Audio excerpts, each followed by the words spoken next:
মোৰ ঘৰত যাই দিলে মই ক'ত খাম কি নাই কিছু নাই এইটোতো কমপ্লিট এভিকশ্যন এইটো যিবিলাক মানে কি ইয়াত ঘৰ বাৰী মানে কি কৰি পেলাই ইষ্টাব্লিছ কৰি পেলাই মানে থাকিলে সেইটো ইলিগেল সেইটো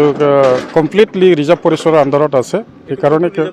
এইটো Ripu reserve forest under Chirang division তো আমি এইটো আজি ইভিকশ্যন ড্ৰাইভ কৰিলোঁ আচ্ছা ইয়াতে যিসকল অভিযোগ হৈছে মহিলাসকলে ইয়াতে কৈ আছে যে আমি ইয়াৰ পৰা নেযাওঁ আমাক খেদিলেও আমি আকৌ আহিম আকৌ ঘৰ বনাম কি ক'ব আকৌ আমি খেদিম তেনেকেই মানে ইভিকশ্যনটো চলি থাকিব বাৰী বাৰী যদি সিহঁতে দুনাই যদি তেনেকেই মানে ঘৰ ইষ্টাব্লিছ কৰি ইনক্ৰ'চ কৰি থাকিব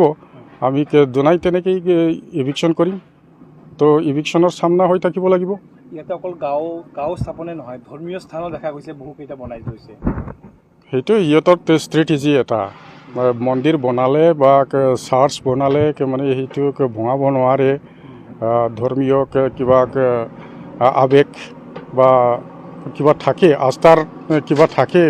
বুলি সিহঁতে ভাবে কিন্তু তেনেকেই নহয় ৰিজাৰ্ভ ফৰেষ্টত মানে মন্দিৰ বনাব নোৱাৰে ৰিজাৰ্ভ ফৰেষ্টত মানে গীৰ্জাও বনাব নোৱাৰে তেনেকুৱা মানে ৰেষ্ট্ৰিকশ্যন আছে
এই কলিতাৰ পৰা মিলাই লৈ যা